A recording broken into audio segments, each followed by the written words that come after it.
The Kite Runner by Khaled Hosseini. Chapter 6. Over the years I had seen a lot of guys run kites, but Hassan was by far the greatest kite runner I had ever seen. It was downright eerie the way he always got to the spot the kite would land before the kite did, as if he had some sort of inner compass. I remember one overcast winter day Hassan and I were running a kite. I was chasing him through neighborhoods, hopping gutters, weaving through narrow streets. I was a year older than him, but Hassan ran faster than I did, and I was falling behind. "Hassan, wait!" I yelled, my breathing hot and ragged. He whirled around, motioned with his hand. "This way!" he called before dashing around another corner. I looked up, saw that the direction we were running was opposite to the one the kite was drifting. "We are losing it! We are going the wrong way!" I cried out. "Trust me!" I heard him call up ahead. I reached the corner and saw Hassan bolting along, his head down, not even looking at the sky, sweat soaking through the back of his shirt. I tripped over a rock and fell. I wasn't just slower than Hassan, but clumsier too. I'd always envied his natural athleticism. When I staggered to my feet, I caught a glimpse of Hassan disappearing around another street corner. I hobbled after him, spikes of pain battering my scraped knees. I saw we had ended up on a rutted dirt road near Istiqlal Middle School. There was a field on one side where lettuce grew in the summer, and a row of sour cherry trees on the other. I found Hassan sitting cross-legged at the foot of one of the trees, eating from a fistful of dried mulberries. "What are we doing here?" I panted, my stomach roiling with nausea. He smiled. "Sit with me, Amir Agha." I dropped next to him, lay on a thin patch of snow, wheezing. "You are wasting our time. It was going the other way, didn't you see?" Hassan popped a mulberry in his mouth. "It's coming," he said. I could hardly breathe, and he didn't even sound tired. "How do you know?" I said. "I know." "How can you know?" He turned to me. A few sweat beads rolled from his bald scalp. "Would I ever lie to you, Amir Agha?" Suddenly I decided to toy with him a little. "I don't know. Would you?" "I'd sooner eat dirt," he said with a look of indignation. "Really? You'd do that?" He threw me a puzzled look. "Do what?" "Eat dirt if I told you to," I said. I knew I was being cruel, like when I had taunt him if he didn't know some big word. But there was something fascinating, albeit in a sick way, about teasing Hassan. Kind of like when we used to play insect torture, except now he was the ant and I was holding the magnifying glass. His eyes searched my face for a long time. We sat there, two boys, under a sour cherry tree, suddenly looking, really looking at each other. That's when it happened again. Hassan's face changed. Maybe not changed, not really, but suddenly I had the feeling I was looking at two faces. The one I knew, the one that was my first memory, and another, a second face, this one lurking just beneath the surface. I'd seen it happen before. It always shook me up a little. It just appeared, this other face, for a fraction of a moment, long enough to leave me with the unsettling feeling that maybe I'd seen it someplace before. Then Hassan blinked and it was just him again. Just Hassan. "If you asked, I would," he finally said, looking right at me. I dropped my eyes. To this day I find it hard to gaze directly at people like Hassan, people who mean every word they say. "But I wonder," he added, "would you ever ask me to do such a thing, Amir Agha?" And just like that he had thrown at me his own little test. If I was going to toy with him and challenge his loyalty, then he'd toy with me, test my integrity. I wished I hadn't started this conversation. I forced a smile. "Don't be stupid, Hassan. You know I wouldn't." Hassan returned the smile, except his didn't look forced. "I know," he said, And that's the thing about people who mean everything they say. They think everyone else does too. Here it comes, Hassan said, pointing to the sky. He rose to his feet and walked a few paces to his left. I looked up, saw the kite plummeting toward us.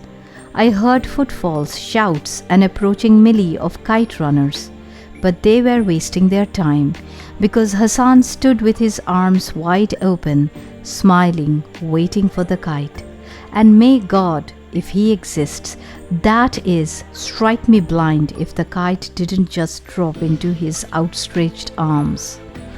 In the winter of 1975, I saw Hassan run a kite for the last time.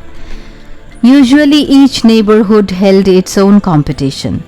But that year the tournament was going to be held in my neighborhood. Wazir Akbar Khan and several other districts, Kartechar, Karte Parwa, Mekro Rayan and Kote Sangi had been invited. You could hardly go anywhere without hearing talk of the upcoming tournament. Word had it this was going to be the biggest tournament in 25 years. One night that winter, with the big contest only 4 days away, Baba and I sat in his study in overstuffed leather chairs by the glow of the fireplace. We were sipping tea, talking. Ali had served dinner earlier, potatoes and curried cauliflower over rice, and had retired for the night with Hassan. Baba was fattening his pipe and I was asking him to tell the story about the winter a pack of wolves had descended from the mountains in Herat and forced everyone to stay indoors for a week. When he lit a match and said, casually, "I think maybe you'll win the tournament this year. What do you think?" I didn't know what to think or what to say. Was that what it would take? Had he just slipped me a key? I was a good kite fighter, actually a very good one. A few times I'd even come close to winning the winter tournament.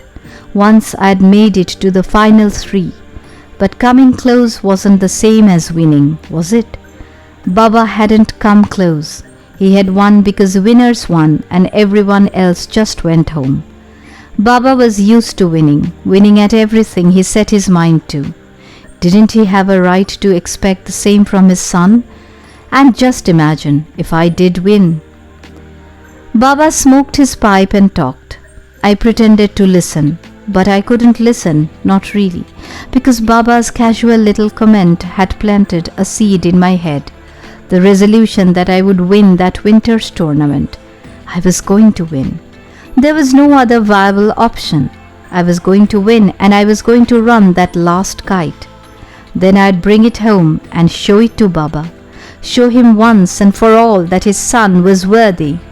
Then maybe my life as a ghost in his house would finally be over. I let myself dream. I imagined conversation and laughter over dinner instead of silence broken only by the clinking of silverware and the occasional grunt. I envisioned us taking a Friday drive in Baba's car to Bagman, stopping on the way at Kharga Lake for some fried trout and potatoes. We'd go to the zoo to see Marjan, the lion, and maybe Baba wouldn't yawn and still looks at his wristwatch all the time. Maybe Baba would even read one of my stories. I'd write him 100 if I thought he would read one. Maybe he'd call me Amir Jan like Rahim Khan did. And maybe, just maybe, I would finally be pardoned for killing my mother. Baba was telling me about the time he had cut 14 kites on the same day. I smiled, nodded, laughed at all the right places, but I hardly heard a word he said. I had a mission now, and I wasn't going to fail Baba, not this time. It snowed heavily the night before the tournament. Hassan and I sat under the kursi and played punchpar as wind-rattled tree branches tapped on the window. Earlier that day, I'd asked Ali to set up the kursi for us, which was basically an electric heater under a low table covered with a thick quilted blanket. Around the table, people could sit and sleep their legs under. Hassan and I used to spend entire snowy days snug under the kursi playing chess, cards, mostly punchpar. I killed Hassan's 10 of diamonds, played him 2 jacks and a 6. Next door, in Baba's study, Baba and Rahim Khan were discussing business with a couple of other men. One of them I recognized as Asif's father. Through the wall, I could hear the scratchy sound of Radio Kabul news. Hassan killed the 6 and picked up the jacks. On the radio, Daud Khan was announcing something about foreign investments. He says, "Someday we'll have television in Kabul," I said. "Who?" "Daud Khan, you ass, the president." Hassan giggled. "I heard they already have it in Iran," he said. I sighed. Those Iranians. For a lot of Hazaras, Iran represented a sanctuary of sorts. I guess because like Hazaras, most Iranians were Shia Muslims. But I remembered something my teacher had said that summer about Iranians, that they were grinning smooth talkers who patted you on the back with one hand and picked your pocket with the other. I told Baba about that, and he said my teacher was one of those jealous Afghans. Jealous because Iran was a rising power in Asia and most people around the world couldn't even find Afghanistan on a world map. "It hurts to say that," he said, shrugging, "but better to get hurt by the truth than comforted with a lie." "I'll buy you one someday," I said. Hassan's face brightened. "A television, in truth?"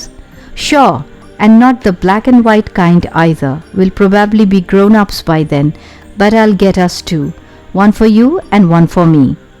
"I'll put it on my table where I keep my drawings," Hassan said. His saying that made me kind of sad. Sad for who Hassan was, where he lived, for now he had accepted the fact that he'd grow old in that mud shack in the yard, the way his father had. I drew the last card, played him a pair of queens and a 10. Hassan picked up the queens.